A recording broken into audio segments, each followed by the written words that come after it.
First, I'd like to take this opportunity to thank you for your generosity for addressing the healthcare workers in India. Before I start, I wanted to give a brief introduction of Your Excellency to the viewers. There are 40,000 people registered, and we hope a majority of them will be able to participate in this webinar. Few words about His Excellency Dr. Lotay Tshering, the Prime Minister of Bhutan. He's in the office since 7th November 2018. Dr. Tshering was conferred the Druk Thuksey Award, which is meant to say Heart Son of Bhutan, by His Majesty for selfless and dedicated service to the Sawa Sam, our king, our country, and our people. Many Bhutanese liken the Prime Minister Dr. Tshering to the medicine Buddha and are inspired by his deeds and commitment. He's a surgeon himself who still practices, and he found inspiration from Mother Teresa's poem titled "Do It Anyway" into doing what he does. Dr. Tshering received his MBBS degree in 2001, completed his post-graduation in surgery. He studied urology at the Medical College of Wisconsin under the World Health Organization Fellowship, and he received an MBA from the University of Canberra. He continues his medical practice and sees patients despite taking on his new role in Parliament. Dr. Tshering is also married to a doctor. Before I start the session, I just wanted to mention a few words about Dr. Reddy's. Dr. Reddy's is a pharmaceutical company dedicated to make medicines affordable and accessible to people around the world. And during this challenging time, we are facilitating a series of webinars from distinguished people for our doctors and healthcare practitioners to inspire them in carrying out their daily work.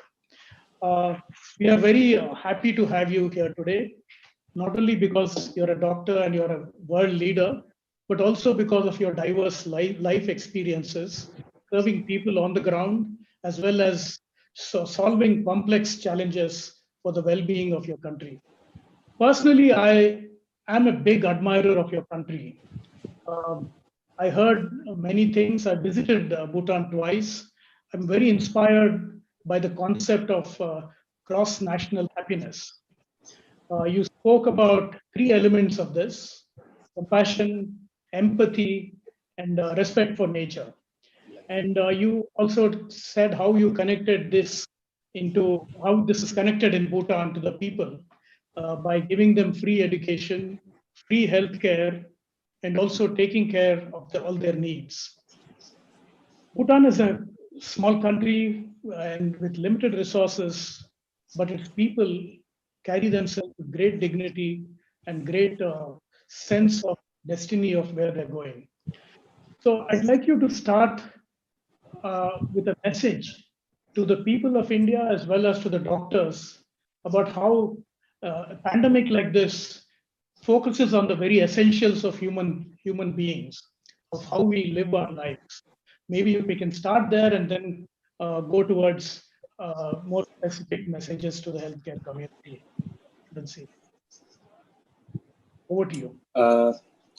Thank you, Mr. Prasad. In fact, I was really worried if I would be able to make in time for this presentation because, as my office has already informed you, I'm not in the capital. I'm not in my office. I'm right in the southwestern corner of Bhutan, stone throw away distance from what everyone calls it as the chicken neck path to the northeastern part of India. I'm right in the extreme corner of this country. I'm so happy that I'm able to address my colleagues on a very favorite topic, rather, gross national happiness. And more so today because I'm accompanying my king, who is scaling all the borders of our country, either on foot, in the car, or sometimes on bicycle. So today, in fact, we had almost a 7-8 hour bicycle ride from extreme southwestern corner of the country towards this part, meaning towards the Assam side. So we were on bicycle for almost 5-6 hours. That's why I was really worried if I would be able to make it on time.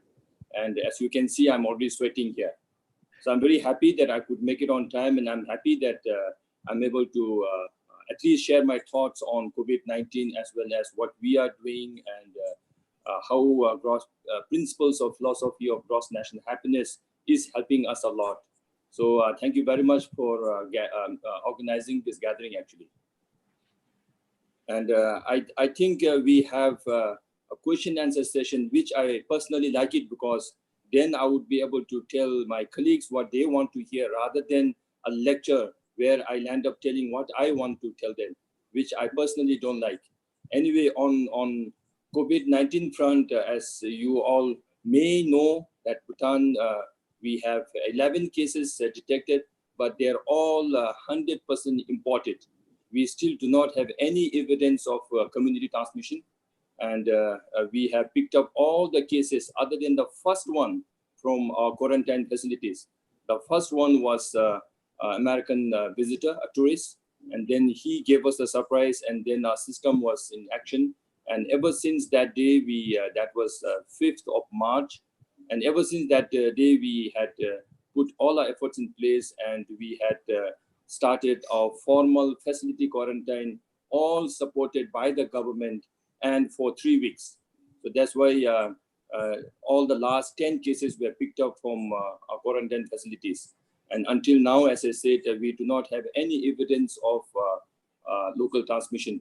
And that is also after doing both rapid tests as well as PCR test to whoever is required. Our indication for the test is very, very liberal. So we are very happy that we are doing what we really wanted to do. And it is all in keeping with His Majesty's vision for this country. His Majesty commanded the government that we must ensure zero death from COVID-19. We all can guess that we will not be able to have zero cases in the country, but we want to ensure zero death to COVID-19 for Bhutan and the Bhutanese. That's why our king himself, as I said, either on foot or on bicycle or on motorbike or maybe in his car, is scaling the length and breadth of this country, making sure that every individual, not every region of the country, but every individual, every family is taken care of. And His Majesty very clearly says that it started off as a health pandemic, but now it is more becoming an economic crisis, and very soon it can lead to social crisis.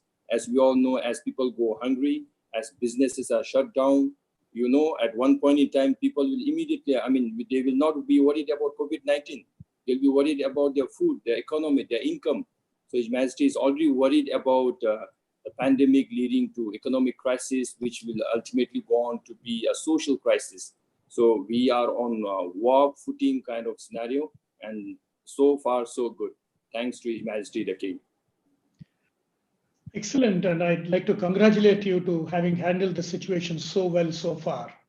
Of course, the government, the country, and His Majesty the King himself, we are all so socially aware and how well you take care of every citizen of Bhutan.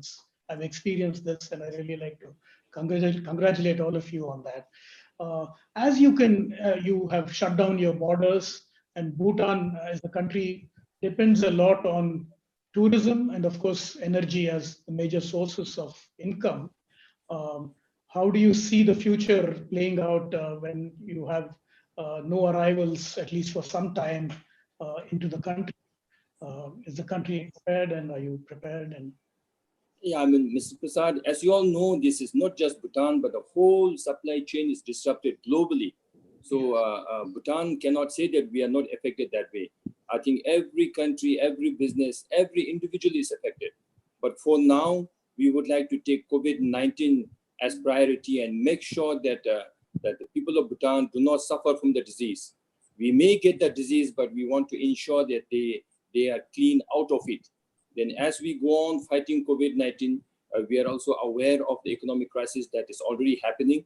And we would like to ensure that people do not go hungry.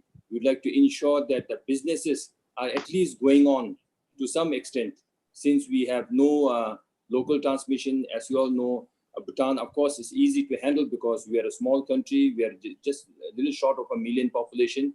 we haven't really locked down the country.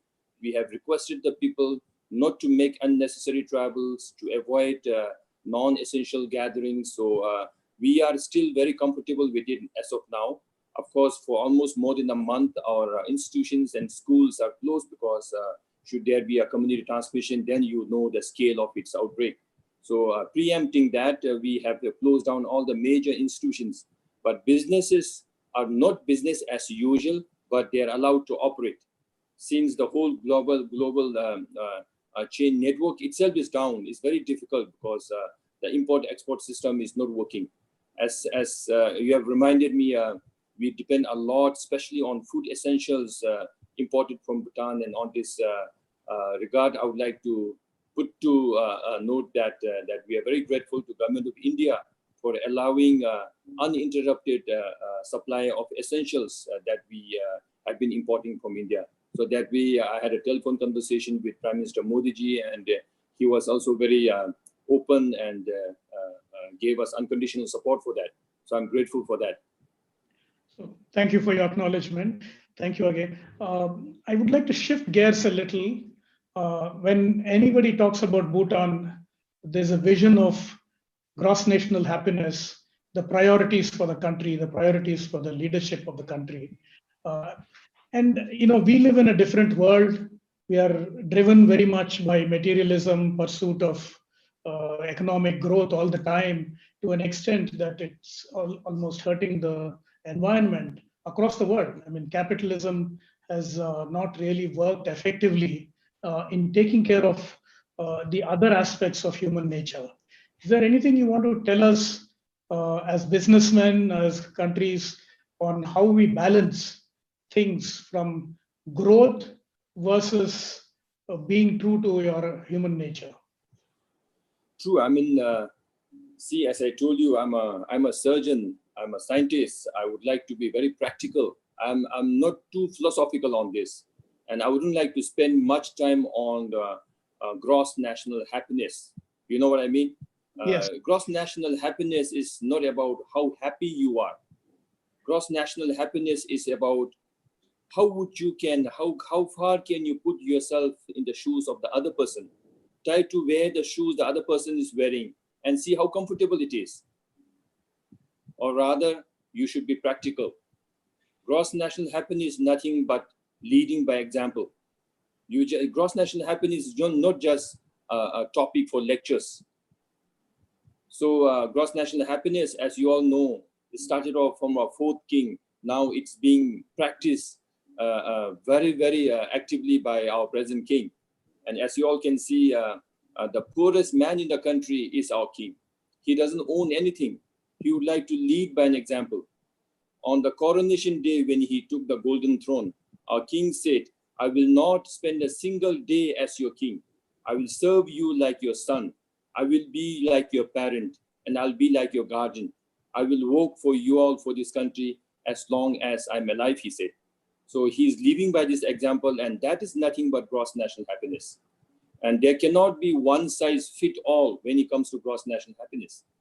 As a surgeon, I would like to offer my surgical services to the best of ability to whoever needs it in any parts of the country. And that was my gross national happiness. And today, when I lead the government, when I took office as a politician, the people supported me. And when I took office, I said, I must leave a lasting footprint in governance.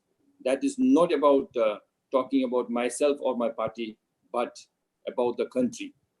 Whatever I do, whatever I plan, I want to be happy looking back and be appreciative of it, maybe 20, 30, 40 years down the line. I personally feel that should be gross national happiness. And of all the times, this time round, during the COVID-19 pandemic, I think the main essence of gross national happiness really, really standing tall. You know, economic growth, material wealth doesn't mean anything. We are all locked up in our homes. Nothing works. Yeah. I think if there is one time that one should learn a lesson, that money cannot buy anything, that money alone will not make you happy. It's about containment. It's about how much you control your needs and wants in life. Then I think this is it. And if anyone has not realized that health is important, this is it. So my message to whoever that I talk to these days is to see how important is health. Nowadays, we teach people about hand washing, about cough etiquettes, about eating healthy, regularly exercising and drinking a lot of water to keep your immune system up so that in the first place, you may not get COVID-19. And even if you get the disease, you'll come out of it clean. So please exercise, drink a lot of water, eat a lot of fruits and vegetables, and practice all the social distancing and cough etiquettes. But if we realize, if we take it very seriously, this is not just during COVID-19 period. It's for us to practice at all times. And as you all can see, this is the outbreak is COVID-19. There can be COVID-20, COVID-21, COVID-25, COVID-50, whatever. Now the experts have very, very conveniently named it. The virus that is causing COVID-19 is SARS-CoV-2. After that, it's endless now. It could be SARS-CoV-5 one time, it could be 50, it could be 100. So the nomenclature is open. So we all got to learn a big lesson from here. I think all these things must start now and be carried on. And everyone must appreciate that the role that healthcare providers are now offering. And for us also, for all the healthcare professionals, I think if there is one time that we must stand out to offer our services unconditionally to the public, this is it. One cannot be selfish, one cannot be scared, afraid, one cannot be worried about your family members in your life, but come out and support it unconditionally. Because for us healthcare professionals, we will not get a better opportunity to serve the humankind than more than this. So even while performing my official duties in the office, I would like to go back to clinical practice and be a full-time practitioner, because this time around, we all agree that, that leadership is also important, but I personally feel that my role as a healthcare provider seems to be more important sometimes. So I'm very happy that I'm able to share my very simple thoughts with all my colleagues here. That is so inspiring that you are able to think about the healthcare services that you can provide, being the Prime Minister of a nation and actually doing it and setting an example. It's such a powerful, inspiring story. You have a lot of experiences internationally as well as in Bhutan, and you have seen the traditional medicine, you have seen modern science, and you are a surgeon yourself. How do you reconcile all these systems of medicine where you can think about health in a very holistic way? I mean, this is more a message to all of us to how do we take care of our health before it needs intervention from medical science. Of course, as a surgeon, when I talk about health, I don't mean about gallstones and appendicitis and hemorrhoids and all those. When I talk about health, I think it's the basics of very basic health. We all must have lots of fruits and vegetables, which we don't. We all must avoid eating too much rice. We are a rice-eating region. We must not have too much salt in our diet. We must cut down on oily fried food. And we must exercise at least half an hour to 40 minutes every day, 4 or 5 times a week. And we must never go thirsty in any point in our time. We must always drink enough. So if you all take a lot of fresh fruits and vegetables, if you drink a lot of water, if we exercise regularly, then our general health will be good. You may not have diseases. Even if you have, it will be very easy to treat. Of course, when I say this, it will sound very basic, but many people, many of us forget those basics ones. Yeah. We tend to go ahead, ignore all these basics, go ahead all out making money, and then at the second half of your life, you spend that money on taking care of your health, treating your chronic diseases, your diabetes, your hypertension, your heart conditions. But as you grow, as you age, if you had taken all these basic principles, if you have practiced this, then I think you will not just have longer life, but you will have longer productive life. That's why I always tell my friends that if you want to leave something, whatever, for your children, you want to give anything to your children, it's your good health.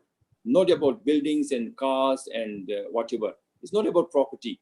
Right. You maintain your health. If you are healthy, that is the best gift that we can ever give to our children. So some of our doctors are asking me these questions. They're actually, these are doctors who are treating corona patients. And when they go into, and you know, there are a lot of them in India, as they go in, they're feeling a sense of panic, worried about contracting the disease themselves, and also, you know, being a little stressed out. Is there something that you can advise them about maintaining their inner strength and fortitude as they battle this pandemic in the clinics, as they treat COVID positive patients? Of course, now there are two angles to it. From the healthcare providers' point of view, I personally feel, as I said, that there is no better opportunity for us to serving or providing a professional service to the mankind. This is the opportunity for us. We must stand up and offer our services unconditionally. But that doesn't mean you should take undue risks and get the disease and lose your life to this. So on that front, I would like to request all the governments in the world, all the politicians in the world, that these front-line healthcare workers' health condition must be supported. They must be given enough protective gears. Their overall welfare must be taken care of. As they fight the war in the forefront, I think a system should take care of their family and other social issues. So otherwise, we cannot leave everything to themselves. Thank you. Thank you for that. So one of the questions, some of our doctors are saying that some of them would like to help support Bhutan in its challenges. India has some resources. There are a lot of pharmaceutical companies. There are doctors. Is there anything? Is there a place that we can connect them to your any of your organizations? They're voluntary organizations or your own government organizations? Oh, sure. I mean, as you all know, these are down times, and any sort of help, especially in terms of COVID-19 related activities, are most welcome. But as you all may not know, that our king has specifically told the government not to bother any other governments for help, because every government, every country is now down with resources, as you all know. Any article that you need to treat COVID-19, big or small, rich or poor, every government is affected. That's why we have not asked any government for monetary or otherwise help. But if there are interested individuals or doctors or pharmaceuticals that are interested to help, I'll be more than happy to accept that. Okay, we will connect with your office and find a way to connect these people and companies which want to make a contribution. So coming back to you as a leader, as a surgeon, people are curious to know a little bit more about what inspires you. You did mention some of the elements, but getting specific requests from the audience about you as a leader, how you evolved as a leader. What are some of the inspiring stories in your life? They're really keen to understand that. Actually, I really don't know if there is a separate personality called a leader, because I personally don't feel that I'm a leader. I'm a simple surgeon, a very hardworking surgeon, a very passionate surgeon, healthcare provider. When I was working in the hospital, which I see some notes saying that I still work, and which I do. I still work. I spend a lot of weekends and long holidays in the hospitals.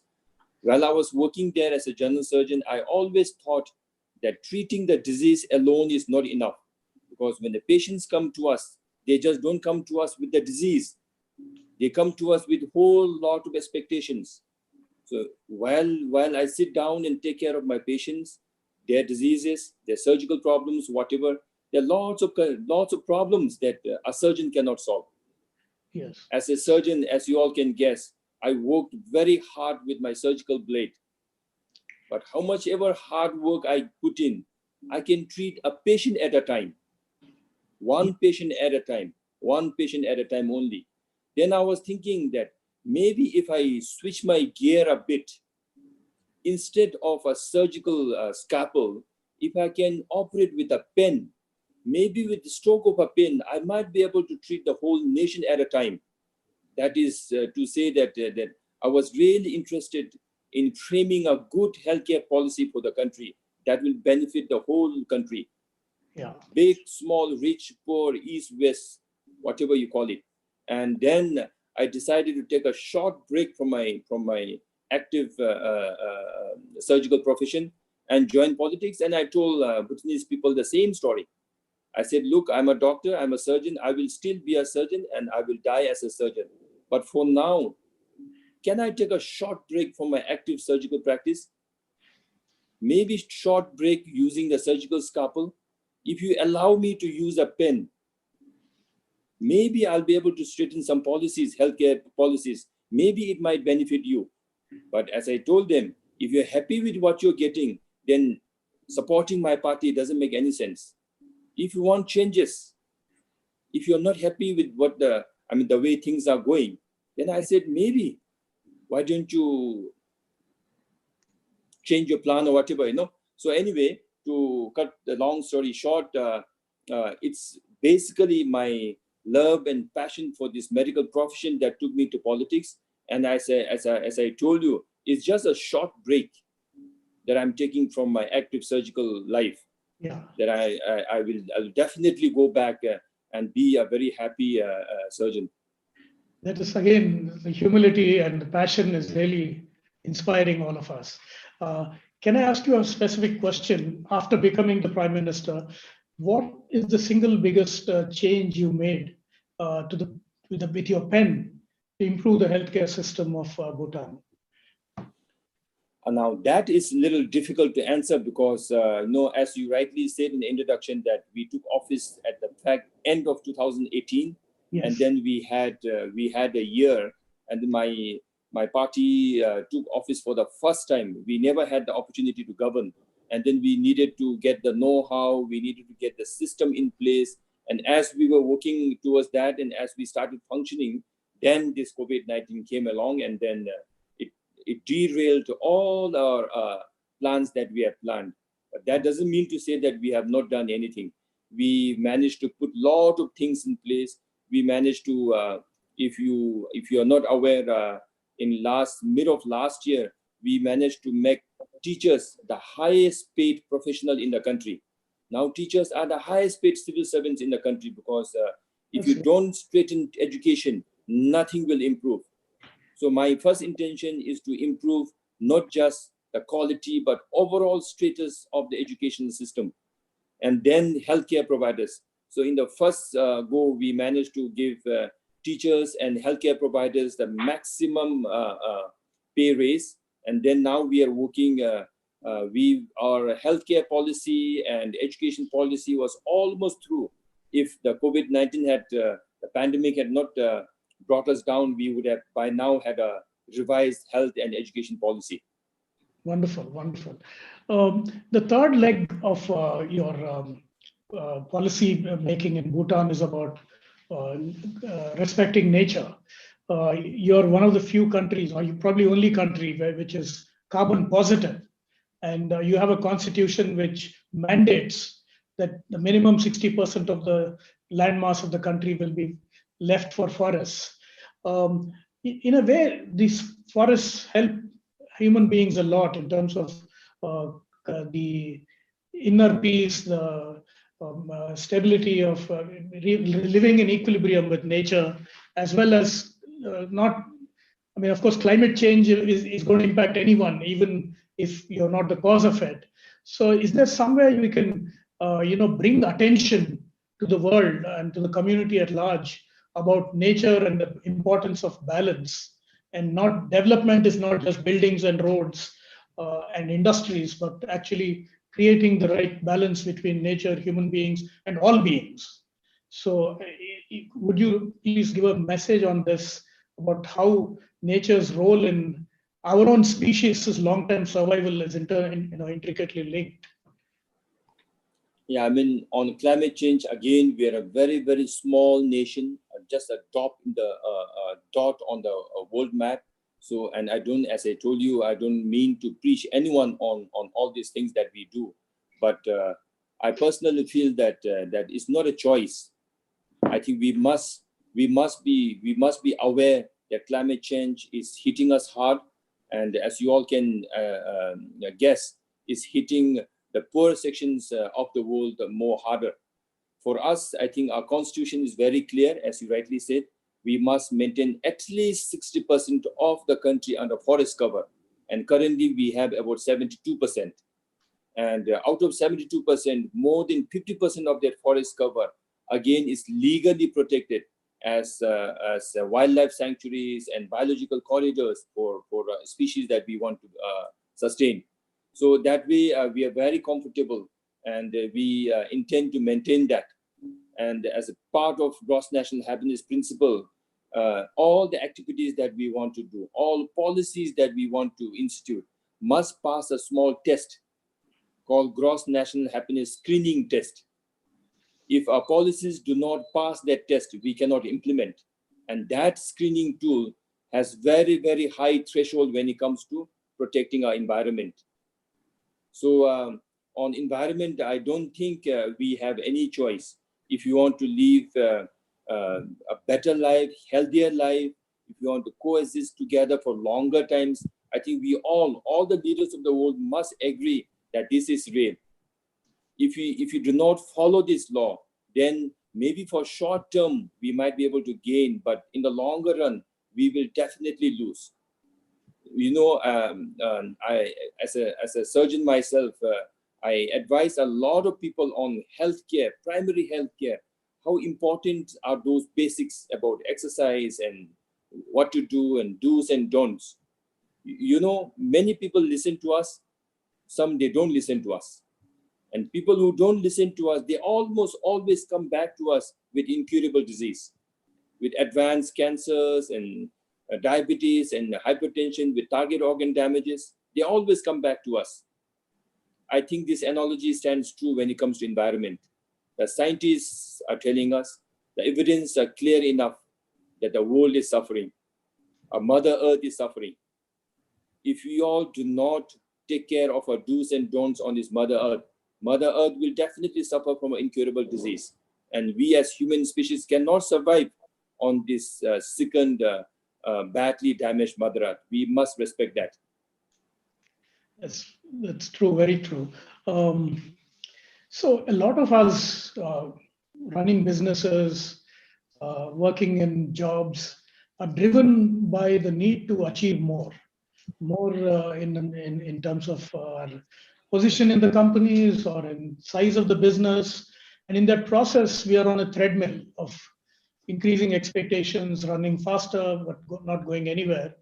And the result of all this is that we haven't seen the perspective that we are seeing now under the lockdown. Now we can't get out of our home. We can't do any social activity. We can't go into the markets. We can't buy anything. We can't show off of any of our possessions. So suddenly we are all looking inward a little bit. But I suspect that when the pandemic, there is a vaccine and people feel safer, we will revert to our old ways. The pandemic really triggered a very strong response because of the regulation, and the fear of death made us somewhat change. But the slow deterioration of the planet, the quality of the environment we live in, climate change, all of this, we don't see that suddenness that the viral brought to change our lives. Is there something that we as a human race can think and rethink what success is for our species and go forward with that learning from the pandemic? Again, I think we can keep talking on this particular topic about pandemic and its consequences and how to come out of it and how to challenge it. And those are questions that we can dwell on for the rest of the day, actually. But for me, my request to all my Bhutanese colleagues is, while pandemic, the COVID-19 is ravaging the earth, while we are all affected, we all must redesign our thinking process. Out of that, I have been requesting everyone that as we fight COVID-19, which we definitely will win, I have no doubt about that. We definitely will win. But as we win this war against COVID-19, we must also prepare for COVID-2020, COVID-25, COVID-30, COVID-50, whatever you call it. These things are coming. These are all waiting for us. We just have to go by those gates and pick those diseases up. So the biggest way is, as we come out of this COVID-19 pandemic, I think we must redesign our personal lifestyle. I said food habits, personal habits. Please exercise regularly. Please drink a lot of water. Please eat a lot of fruits and vegetables. Less carbohydrate, less salt, less protein. You know what I mean? Yes. So if we all do this, I think it may sound a little bit silly. I might be repeating that too much, but one should realize that this is the basic. If we all eat a lot of fruits and vegetables, drink a lot of water, eat less salt, less fat, every day exercise about half an hour to 40 minutes, I think we are preparing ourselves better for the next COVID attack. Yeah. So I appreciate the practical wisdom that you're sharing with us, and it's certainly very valuable.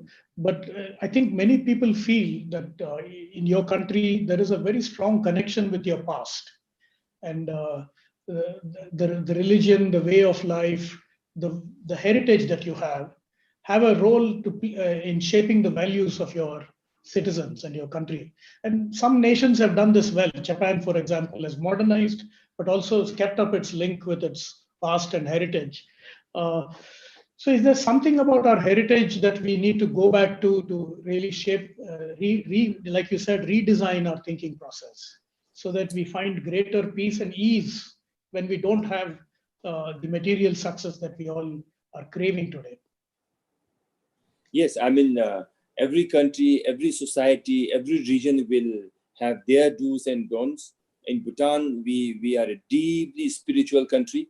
And as you may not know that His Majesty the King has multiple approaches to COVID-19, conventional ones like economic stimulus plan, fiscal measures, monetary measures. Those things are going on like elsewhere in the world. His Majesty has also plans we have rolled out last week to feed those who have lost their jobs because of COVID-19. And the most unique thing is His Majesty has plans already rolled out to take care of the elderly citizens of the country. You know, they are being provided different care, social distancing in a very special manner, so that even if there's a community transmission, that these high-risk group will not be affected. And these are the multiple approaches that we are making. For example, on the spirituality, spiritual nature of the Bhutanese people is also helping us a lot, because senior citizens and all those religious figures in the country are also performing lots of rituals, advising people to go into meditation.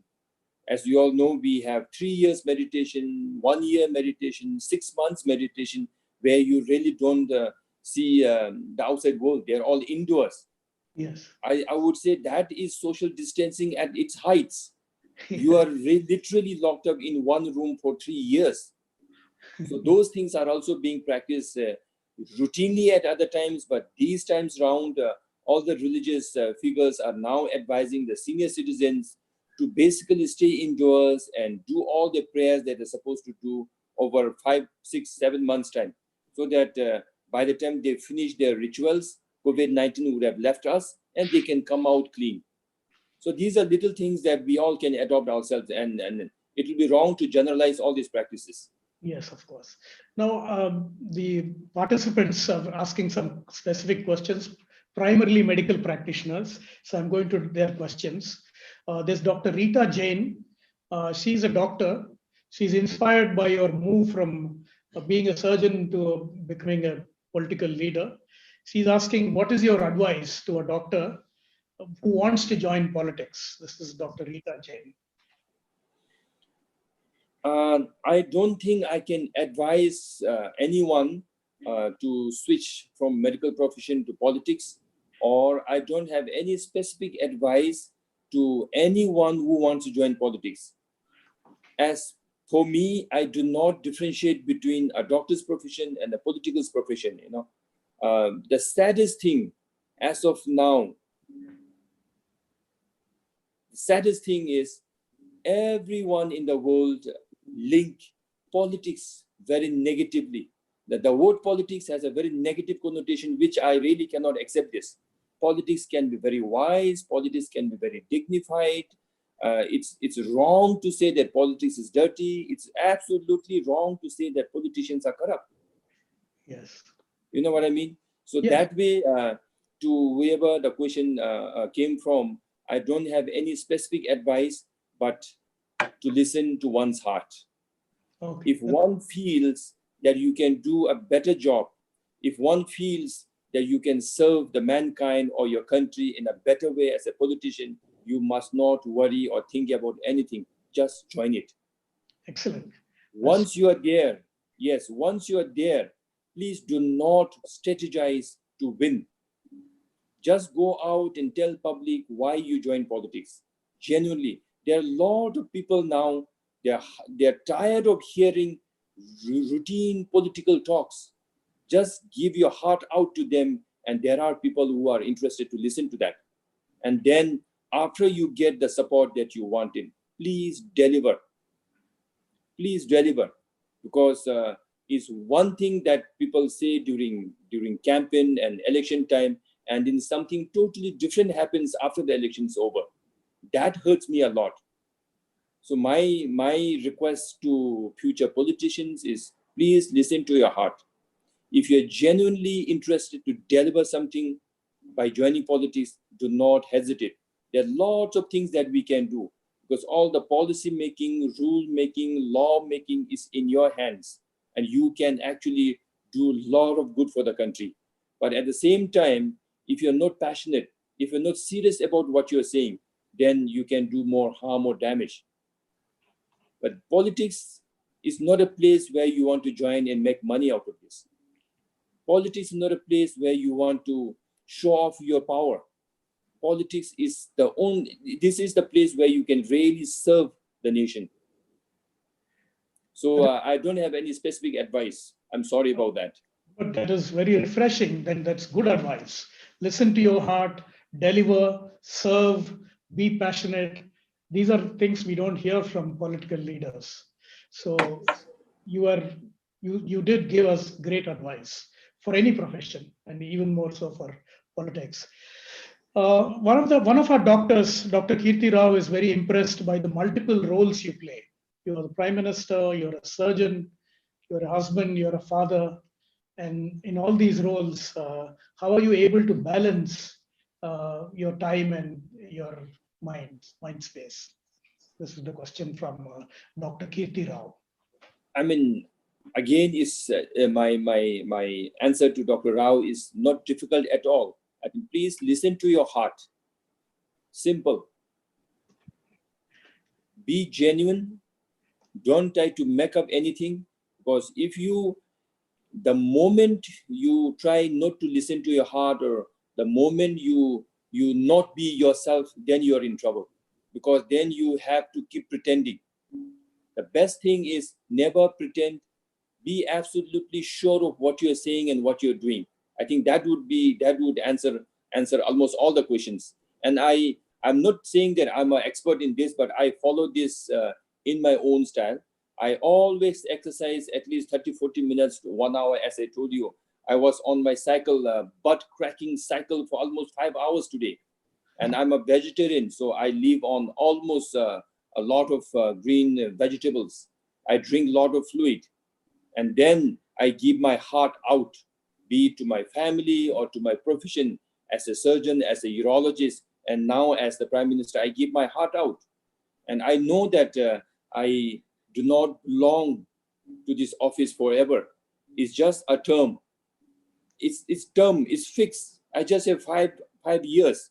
I would like to deliver and be happy maybe 10, 20 years later when I look back. I want to be happy that I've done it during my tenure. I want my children to be happy that it was done during their father's time. And that is the pride that I work with. So in that case, then you don't feel the time passing. You really would like to give the best from this limited time and attention that you have. Again, thank you very much for your candor. Authenticity is what you suggest to all of us. Be what you are, do what you say, and do it with heart and passion. Excellent message. I think we are coming towards the end of our session. There's a request from one of my fellow industrialists who also has a pharmaceutical business, Jayant Tagore. He, maybe in summary, all that you mentioned, if you have 3 or 4 things that you want to tell all the participants as messages, we would be, very obliged to listen to that. As your closing thoughts on how we should lead our life, be happy, be peaceful, and be also serving all the people that we have to serve. Yeah, I mean, again, I don't lecture anyone. It's just my simple thought that right now we are not at normal times. We are going through some extraordinary times. It's the COVID-19 pandemic that we are fighting. So we all must agree that we will not get what we want. We won't be able to do what we want to do. We cannot say what we want to say. So while we are during this fight against the pandemic, I think we all must come together unconditionally. Please listen to your bosses, listen to your healthcare providers, listen to your governments. Just do what you're told to do and do not do what you're not asked not to do. I think that will solve a lot of problems. And then during these times, I'm sure I'm talking to a lot of people who are belonging to the upper class families. So one must be ready to spare whatever you have to the have-nots, because there are people who couldn't just worry about COVID-19. They are worried about the next day meal. So I think that is something that we must not forget. So while we fight this, I think as we are worried about our own health and health of our family, we must also worry about the health and well-being of the next door neighbor. So with this, I would like to thank you very much for giving me this chance. It's just off the cuff thought, and I'm at least happy that we could connect. And this is just the beginning. We can have more interactions in future. Thank you so much. Thank you so much. Your generosity, your authenticity, your humility, and your passion comes through. Even though I haven't met you, I feel very connected to you and very connected to your nation. Thank you again, and we'll stay in touch. Tashi Dalak. Thank you. Thank you, Mr. Prasad. Since you have visited Bhutan twice already, be my guest and visit again. I will, sir. It's my. All right. I'm looking forward to that. Thank you so much. All right. Bye-bye. Bye.